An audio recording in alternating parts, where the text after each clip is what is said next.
Monsieur Jean-Bruno Tagne, cher frère, je vous écris aujourd'hui avec un profond sentiment de déception et d'inquiétude concernant vos actions récentes qui semblent utiliser le nom de Samuel Eto'o comme un levier pour vos propres intérêts financiers ou personnels.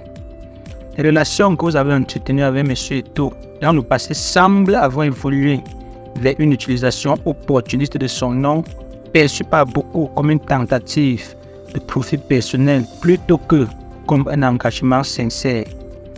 Tout d'abord, monsieur le journaliste, je tiens à souligner que j'ai suivi avec intérêt votre travail journalistique au fil des années, y compris la publication de votre livre Programmé pour échouer, enquête sur la débâcle des Lions indomptables en Afrique du Sud, en 2010, qui a apporté un éclairage important sur les défis auxquels l'équipe nationale du Cameroun a été confrontée lors de la Coupe du Monde 2010 en Afrique du Sud.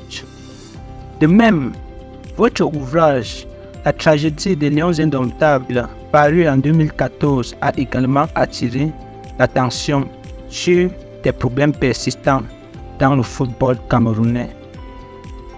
Cependant, ces publications contrastent avec les récents développements de votre implication dans des événements liés à M. Samuel Eto'o. Votre acceptation, M. Jean-Bruno Tagne, d'être le directeur de campagne pour la candidature de M. Samuel Eto'o à la présidence de la Fédération camerounaise de football en 2021, suivie par la publication d'un livre intitulé L'Anarque en décembre 2023, semble mettre en évidence une incohérence flagrante dans vos actions. Cette utilisation sélective du nom de M. Eto'o pour ensuite publiquement critiquer sa gestion à l'Africafoot soulève des questions sur vos motivations réelles. La publication de l'Anarque en décembre 2023, dans laquelle vous pointez du doigt la dérive autoritaire de Samuel Eto'o à l'Africafoot, a créé une confusion quant à vos motivations. Ces événements ont suscité des questions légitimes sur l'intégrité et la cohérence de vos actions passées et actuelles. Il est regrettable de constater une telle exploitation d'une figure publique et de son image pour des objectifs qui semblent éloignés des valeurs éthiques et morales que l'on attendrait d'un professionnel des médias de votre envergure. Vos actions, telles qu'elles sont perçues, nuisent à la crédibilité et à l'intégrité que vous avez pu construire au fil des années. Il est essentiel de souligner l'importance de maintenir une ligne de conduite éthique et intègre, surtout dans un domaine où la transparence et la crédibilité sont cruciales. Les actions ambivalentes peuvent compromettre la confiance du public et remettre en question la crédibilité d'un professionnel des médias respecté.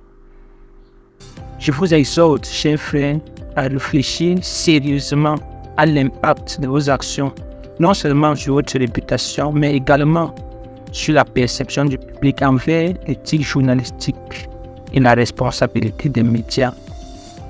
Il est crucial d'éviter tout usage opportuniste de la réputation d'autrui, surtout dans le domaine public où l'intégrité et l'honnêteté sont primordiales. En d'autres termes, comme on dit au quartier, c'est Samuel Eto'o qui te nourrit, M. Jean-Bruno Tagne. En vous adressant cette lettre, je souhaite susciter une réflexion profonde sur l'alignement entre vos actions passées et actuelles.